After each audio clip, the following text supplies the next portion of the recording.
Greetings, welcome to Facts About Everything. I'm your host, James Egan. Today we're going to look at Sesame Street. After all these years, I still don't know where Sesame Street is.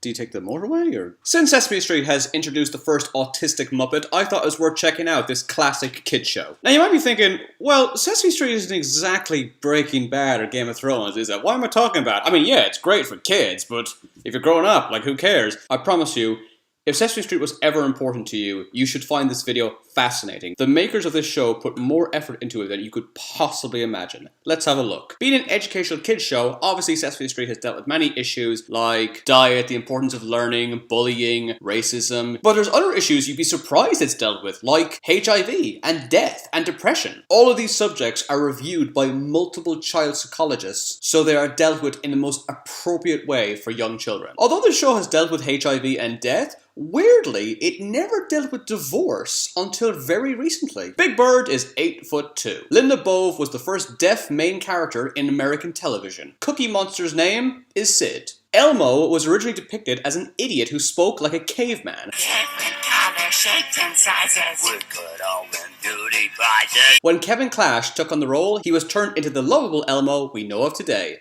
Elmo's very happy to see you. The left side door in front of 123 Sesame Street has never been opened. Ernie wears horizontal stripes on his sweater to appear more relaxed. Bert wears vertical stripes on his sweater to appear more uptight. The character Don Music played the piano while banging his head on it. He was removed from the show after children started imitating him. Frank Oz performs the puppetry and voice of many iconic characters such as Bert, Grover, and Cookie Monster. He is most well known for being the puppeteer and the voice of the character Yoda in the Star Wars series. Harvey Knee Slapper was known for his high-pitched laugh. He was discontinued because the actor found his laugh too straining on his throat. Roosevelt Franklin was the first African-American Muppet. He was removed from the show because he was seen as a negative black stereotype. The creator, Jim Henson, voiced Kermit the Frog. Jim Henson died very suddenly. No one even knew he was ill. Although most reports say he died from pneumonia, he actually died from an extremely rare disorder called toxic shock syndrome. Jim Henson demanded that no one were to wear black at his memorial because he wanted his funeral not to dwell on his death, but to celebrate his life. As some of the Muppet performers sing some of Jim's favorite songs.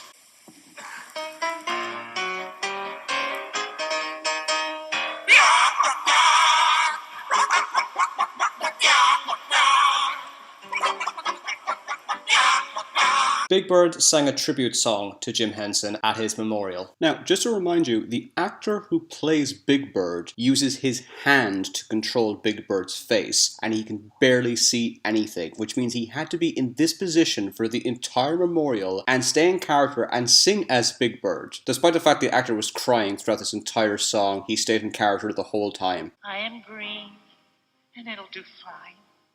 It's beautiful. And I think it's what I want to be.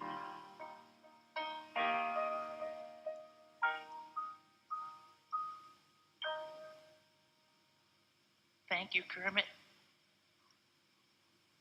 Henson died days before Disney was about to offer him $150 million to buy the Muppets. The Muppet Professor Hastings was a teacher who was so boring he would put people to sleep. He was discontinued because he was boring. Kermit the Frog is named after Henson's childhood friend. Oscar the Grouch is based on a waiter that Henson used to know. Did he live in a dumpster? The show has won over 100 Emmys. For unknown reasons, the producers have refused to allow the show to be inducted into the American Television Academy Hall of Fame. The show has aired in 180 countries. Frank Oz has done voiceovers for over 240 episodes. The count is nearly 2 million years old. Snuffy Snuffleupagus' shoe is 65 triple G. Snuffleupagus was originally depicted as Big Bird's imaginary friend. Eventually, this was changed so everyone could see Snuffleupagus.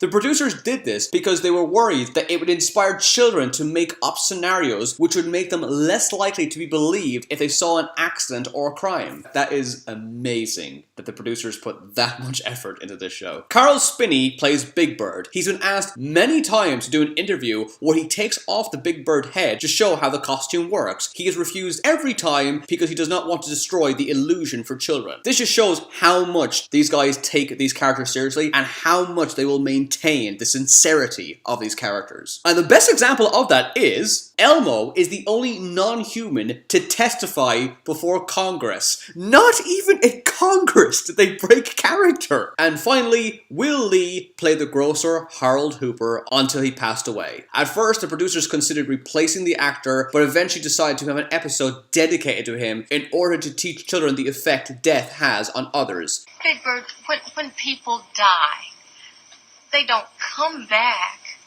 Ever? No, never. In this episode, the actors are clearly not over Lee's death, as they can be seen crying in several shots. Lee's death was so dramatic that it was publicized in many newspapers. The show stressed that Lee did not die in a hospital because the creators didn't want children to be scared of going to the hospital when they were sick. This episode is called Goodbye, Mr. Hooper, and it's said to be the most moving and memorable episode of the entire series. Special thanks to these fine people for all their help. Be sure to subscribe to Facts About Everything. Follow me on Twitter for updates on upcoming videos. Check out my Facebook page to let me know what subjects you want me to talk about in the future. Thanks for watching. See you again.